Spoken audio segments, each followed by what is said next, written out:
안녕하세요, 여러분. 인생행복 채널에 오신 것을 환영합니다. 오늘은 제가 30년 넘게 금융권에서 일했던 경험을 바탕으로 은퇴 전에 꼭 해결해야 할 8가지 중요한 문제들에 대해 말씀드리려고 합니다. 시작하기 전에 이 영상이 도움이 될 것 같다 싶으시면 구독과 좋아요 한번 부탁드립니다. 여러분의 작은 응원이 저희에게는 큰 힘이 된답니다. 요즘 텔레비전을 보면 은퇴 후 행복한 생활을 하는 모습만 비춰주는 광고들이 많이 나오죠. 여행도 다니고 취미생활도 즐기고, 물론 그런 생활도 가능합니다. 하지만 준비 없이는 불가능한 이야기입니다. 제가 만났던 많은 고객분들 중에서도 은퇴 준비를 제대로 하신 분들은 정말 행복한 노후를 보내시더라고요. 반면에 준비가 부족했던 분들은 생각보다 훨씬 많은 어려움을 겪으시는 걸 봤습니다. 오늘은 그런 경험을 바탕으로 여러분이 은퇴 전에 꼭 챙겨야 할 8가지 문제에 대해 하나씩 살펴보겠습니다. 이 내용은 특히 은퇴를 5년에서 10년 앞두신 분들께 정말 중요한 내용이니 끝까지 시청해 주시길 바랍니다. 첫 번째로 해결해야 할 문제는 바로 정확한 은퇴 자금 계산입니다. 많은 분들이 나는 얼마나 모아야 하지? 하고 막연하게 생각하시는데요. 이건 정말 위험합니다. 구체적인 숫자를 알아야 목표가 생기고 그 목표를 향해 나아갈 수 있습니다. 예를 들어볼까요? 월 생활비가 200만 원이라고 가정해 봅시다. 은퇴 후 20년을 더 산다고 하면 단순 계산으로도 4억 8천만 원이 필요합니다. 여기에 물가 상승률까지 고려하면 더 많은 돈이 필요하겠죠. 그런데 이것도 의료비는 별도로 계산해야 합니다. 나이가 들수록 의료비 지출이 급격히 늘어난다는 점 꼭 기억하세요. 제가 만났던 많은 고객분들이 의료비를 과소평가했다가 나중에 큰 어려움을 겪으셨어요. 간단한 계산법을 알려드릴까? 현재 월 지출액에 물가 상승률 3%를 적용하고 예상 수명까지 곱한 다음 거기서 국민연금이나 퇴직연금 등 예상 수입을 빼면 대략적인 필요 자금이 나옵니다. 이건 최소한의 금액이라고 생각하시면 됩니다. 두 번째 문제는 주택 관련 결정입니다. 우리나라 사람들은 특히 집에 대한 애착이 강하죠. 이 집에서 죽을 때까지 살 거야 라고 생각하시는 분들이 많으실 겁니다. 하지만 은퇴 후에도 지금 살고 계신 집이 정말 적합할까요? 먼저 규모를 생각해 보세요. 자녀들이 독립하고 나면 큰 집이 오히려 부담이 될 수 있습니다. 관리비, 난방비, 재산세 등 고정 지출이 많아지니까요. 그리고 위치도 중요합니다. 나이가 들면 병원이나 편의시설 접근성이 훨씬 중요해집니다. 계단이 많은 집, 대중교통이 불편한 지역은 나중에 큰 불편을 줄 수 있어요. 저는 많은 고객분들께 은퇴 5년에서 10년 전부터 주거 계획을 세우라고 조언드립니다. 필요하다면 다운사이징을 통해 목돈을 마련하는 것도 좋은 전략이 될 수 있습니다. 집 한 채 줄이고 2, 3억을 확보해서 노후 자금으로 쓰는 게 훨씬 현명할 수 있거든요. 세 번째로 해결해야 할 문제는 건강보험 점검입니다. 국민건강보험만으로는 큰 병에 걸렸을 때 충분히 대응하기 어렵습니다. 특히 암이나 심장질환 같은 중대 질병은 치료비가 수천만 원에서 억 단위까지 나오는 경우가 많아요. 실제로 제 지인 중에는 은퇴 후 갑자기 암 진단을 받고 6천만 원이 넘는 치료비를 내야 했던 분이 계십니다. 그분은 다행히 미리 준비해둔 보험이 있어서 큰 부담 없이 치료를 받을 수 있었지만 그렇지 않았다면 모아둔 은퇴 자금의 상당 부분을 써야 했을 거예요. 여러분도 지금 갖고 계신 보험이 어떤 보장을 해주는지 꼼꼼히 살펴보세요. 실손의료보험은 기본이고 중대질병보험도 필요합니다. 특히 65세 이후에는 새로운 보험 가입이 어려워지니 은퇴 전에 미리 준비해 두셔야 합니다. 한 가지 팁을 드리자면 실버 보험이라고 해서 노인만을 위한 특화 상품들도 있으니 알아보시는 것도 좋겠습니다. 또한 국민건강보험공단에서 제공하는 건강검진 서비스도 꼭 정기적으로 받으세요. 건강은 무엇보다 중요한 노후 자산입니다. 네 번째 문제는 자녀 지원 범위 설정입니다. 이 부분이 참 어렵죠. 자녀들을 위해 평생 희생하며 살아오셨는데 은퇴 후에도 계속 지원해야 할지 고민되실 겁니다. 특히 결혼이나 주택 마련 같은 큰 자금이 필요한 경우에는 더욱 그렇죠. 제가 만났던 많은 분들이 이 부분에서 큰 실수를 하셨어요. 자신의 노후 자금을 모두 자녀에게 주고 나중에 경제적으로 어려워지는 경우가 정말 많았습니다. 자녀를 위한 마음은 이해하지만 여러분 자신의 노후도 중요하다는 것을 잊지 마세요. 저는 항상 이런 조언을 드립니다.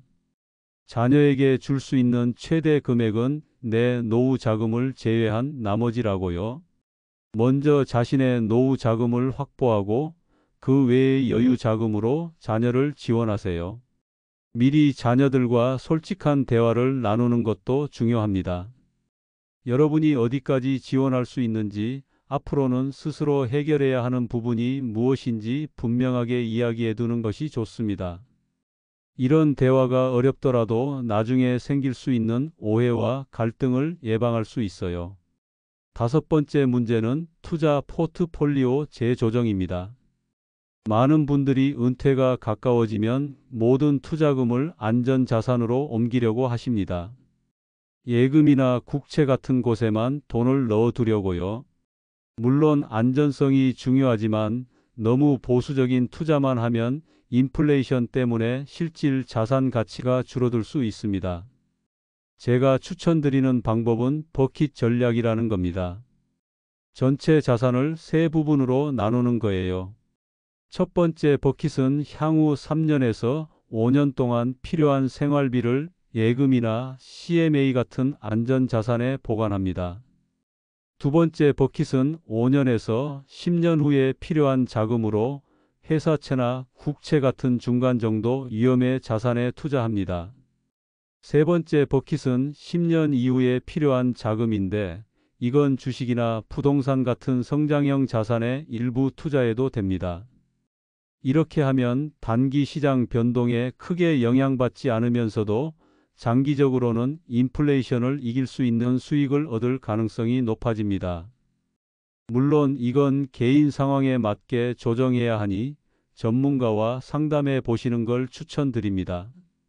여섯 번째 문제는 상속 및 증여 계획입니다. 우리나라는 상속세율이 꽤 높은 편이에요. 상속세를 최소화하면서 자녀들에게 재산을 물려주려면 사전 계획이 필수입니다. 갑자기 돌아가시게 되면 자녀들이 많은 세금을 내야 할 수도 있어요. 제일 좋은 방법은 미리 계획적으로 증여하는 거예요. 10년에 걸쳐 증여하면 상속세보다 세금 부담이 훨씬 줄어들 수 있습니다. 특히 증여세 공제 한도를 잘 활용하세요. 부모가 자녀에게 줄 수 있는 비과세 한도는 5천만 원이고 이건 10년마다 새로 시작돼요. 또 하나 중요한 건 유언장 작성입니다. 작성해 두지 않으면 나중에 자녀들 사이에 재산 분쟁이 생길 수 있어요. 특히 부동산이나 사업체 같은 큰 자산이 있으면 더 문제가 될 수 있죠. 유언장은 법적으로 효력이 있게 작성해야 하니 전문가의 도움을 받으세요. 유언장 외에도 사전 의료 지시서나 대리인 지정도 미리 해두시면 좋습니다. 이건 재산 문제뿐만 아니라 건강에 문제가 생겼을 때 가족들이 어떻게 대응할지 정해주는 거예요. 일곱 번째 문제는 제2의 인생 계획입니다. 은퇴 후에는 하루 24시간이 모두 여러분의 시간입니다. 처음에는 좋을 수 있지만 많은 분들이 1, 2년 지나면 무기력해지고 우울해지는 경우가 많아요. 40년 가까이 일하던 습관이 갑자기 사라지니 정신적으로 큰 공허함을 느끼게 되는 거죠.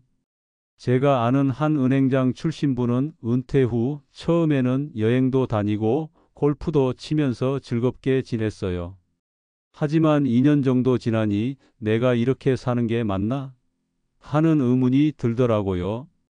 결국 지역 대학에서 강의도 하고 소규모 창업도 하면서 다시 활기를 찾았습니다. 저는 은퇴 준비를 할 때 재정적인 준비만큼 정신적, 사회적 준비도 중요하다고 생각해요. 취미를 발전시키거나 봉사활동을 시작하거나 평생 배우고 싶었던 것을 배우는 것도 좋은 방법입니다. 특히 요즘에는 앙코르 커리어라고 해서 은퇴 후 새로운 일을 시작하는 분들이 많아요. 완전히 다른 분야에 도전하거나 자신의 경험을 살려 컨설팅이나 멘토링을 하는 경우도 있죠. 이를 통해 추가 수입도 얻고 사회적 관계도 유지할 수 있어 일석이조입니다. 여덟 번째이자 마지막 문제는 배우자와의 소통입니다. 은퇴는 부부 모두에게 큰 변화입니다. 갑자기 함께 보내는 시간이 훨씬 많아지죠. 이런 변화에 잘 적응하려면 사전에 서로의 기대와 계획에 대해 충분히 이야기를 나눠야 합니다. 제가 상담했던 한 부부는 은퇴 후 계획이 완전히 달랐어요. 남편은 조용한 시골에서 전원 생활을 꿈꿨는데 아내는 도시에 살면서 문화 생활을 즐기고 싶어 했죠. 이런 차이를 미리 알고 조율하지 않으면 은퇴 후 심각한 갈등의 원인이 될 수 있습니다. 또 가사 분담에 대해서도 이야기해 보세요. 지금까지 주로 한 분이 가사를 담당했다면 은퇴 후에는 어떻게 역할을 나눌지 미리 정해두는 게 좋습니다. 그리고 경제적인 결정권도 중요한 문제예요. 지금까지 한 사람이 주로 재정 관리를 했다면 은퇴 후에는 함께 관리하는 방법도 고려해 보세요. 두 사람 모두 재정 상태를 정확히 알고 있어야 만약의 경우에 대비할 수 있습니다. 자, 지금까지 은퇴 전에 반드시 해결해야 할 8가지 문제에 대해 알아봤습니다. 다시 한번 정리해 볼게요. 첫째, 정확한 은퇴 자금 계산하기. 둘째, 주택 관련 결정하기. 셋째, 건강보험 점검하기. 넷째, 자녀 지원 범위 설정하기. 다섯째, 투자 포트폴리오 재조정하기. 여섯째, 상속 및 증여 계획 세우기. 일곱째, 제2의 인생 계획 준비하기. 여덟째, 배우자와의 소통 강화하기. 이 8가지 문제는 서로 연결되어 있습니다. 따로 생각하지 마시고 전체적인 은퇴 계획의 일부로 보시면 좋겠습니다. 가장 중요한 건 미리 준비하는 거예요. 은퇴 직전에 서둘러 준비하면 선택의 폭이 좁아집니다. 5년에서 10년 전부터 차근차근 준비하시면 훨씬 더 많은 선택지를 가질 수 있고 더 나은 결정을 내릴 수 있어요. 제가 만났던 수많은 고객분들 중에서 은퇴 후 정말 행복하게 사는 분들의 공통점은 딱 하나였습니다. 바로 철저한 준비였어요. 재정적인 준비는 물론이고 정신적, 신체적, 사회적 준비까지 모두 챙기셨던 분들이었죠. 여러분도 오늘 이 영상을 보시고 은퇴 준비를 시작하시거나 점검해 보시길 바랍니다. 막연히 걱정만 하기보다는 구체적인 계획을 세우고 하나씩 실천해 나가는 것이 중요합니다. 그리고 은퇴 준비에는 전문가의 도움을 받는 것도 좋은 방법입니다. 재무설계사, 세무사, 변호사 등 각 분야 전문가들의 조언을 통해 더 효율적으로 준비할 수 있어요. 비용이 들더라도 장기적으로 보면 훨씬 더 많은 돈과 시간을 절약할 수 있습니다. 마지막으로 제가 드리고 싶은 말씀은 은퇴는 끝이 아니라 새로운 시작이라는 겁니다. 지금까지 바쁘게 살아오시느라 미뤄두었던 꿈들을 이루는 시간으로 만드실 수 있어요. 취미를 즐기거나 여행을 다니거나 봉사활동을 하거나 새로운 일에 도전하는 등 여러분이 진정으로 원하는 삶을 살 수 있는 기회입니다. 제 아버지도 은퇴 후에 평생 배우고 싶었던 기타를 배우기 시작하셨는데 지금은 동네 기타 동호회에서 매주 공연도 하시면서 즐겁게 지내고 계세요. 은퇴가 끝이 아니라 제2의 인생을 시작하는 새로운 출발점이 되실 수 있기를 바랍니다. 이상으로 은퇴 전 반드시 해결해야 할 문제 8가지에 대한 영상을 마치겠습니다. 오늘 말씀드린 내용이 여러분의 은퇴 준비에 조금이라도 도움이 되셨기를 바랍니다. 앞으로도 인생행복 채널에서는 여러분의 행복한 노후를 위한 실질적인 조언과 정보를 계속해서 전해드릴 예정입니다. 구독과 좋아요 눌러주시면 더 좋은 콘텐츠로 찾아뵙겠습니다. 건강하고 행복한 하루 되세요. 감사합니다.